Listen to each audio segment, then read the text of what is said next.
বাসায় যদি এরকমের ২ জন লোক থাকে তাহলে আর কিছুই লাগে না। ২ জন যে কি করে সারাদিন আমি নিজেও বুঝতে পারি না। রান্না করতে গিয়েও শান্তি পাই না। এরা আবার কোথায় কি ঘটায়া ফেলে। হ্যালো এভরিওয়ান, কি অবস্থা সবার? ইদানিং শরীরটা তেমন একটা ভালো যাচ্ছে না। বেশিরভাগ সময় শুয়ে থাকি। আর শুয়ে এদের কাণ্ড দেখতেছিলাম। এরা ২ জন আসলে কি করতেছে?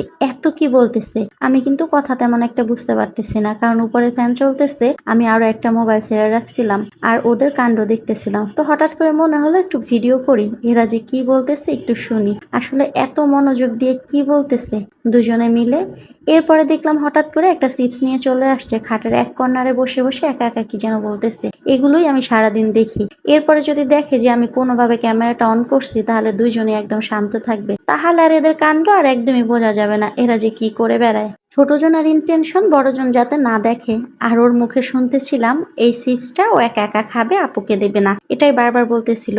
এর ভিতরে আপু আসছে, দেখেন কি একটা অবস্থা। চিপস কিন্তু ছোটজন ঘুজিয়ে ফেলছে যাতে বড়জন না দেখে। এরপর যখন আবার একটু সন্দেহ লাগলো আবার এসে জিজ্ঞেস করতেছে কিসে যেন একটা শব্দ হলো। ছোটজন বলতেছে না, কোনো শব্দই হচ্ছে না, আমি হাসবো না ক্যামেরা ধরে রাখবো বুঝতে পারতেছি না। এরপর কোন রকম ছোটজনকে পটিয়ে পাটিয়ে বড়জন নিয়ে আসছে এবং মাঝে মাঝে যখন মানাতে না পারে তখন আবার আমার কাছে বিচার দেয়। আমি শুয়ে শুয়ে দেখতেছিলাম। আবার মাঝে মাঝে বড়জন একটু বলতেছিল তুমি কি ভিডিও করো নাকি? আমি বলতেছিলাম না, আমি তো মোবাইল দেখতেছি। আসলে ওরা যা করতেছে আমি একা একা অনেকক্ষণ হাসতেছিলাম। বড় মেয়ে বলতেছিল তুমি হাসতেছো কেন? আমি বলতেছিলাম আমি মোবাইল দেখে হাসতেছি, নাটক দেখতেছিলাম। এরপরে চিপসটাকে কিভাবে ফাটাবে দেখেন, একটা পেন নিয়ে ২ বোন মিলে তারপর ওটাকে ফাটালো। তারপরে চিপস শান্তভাবে যে খাচ্ছে তা কিন্তু একদমই নয়।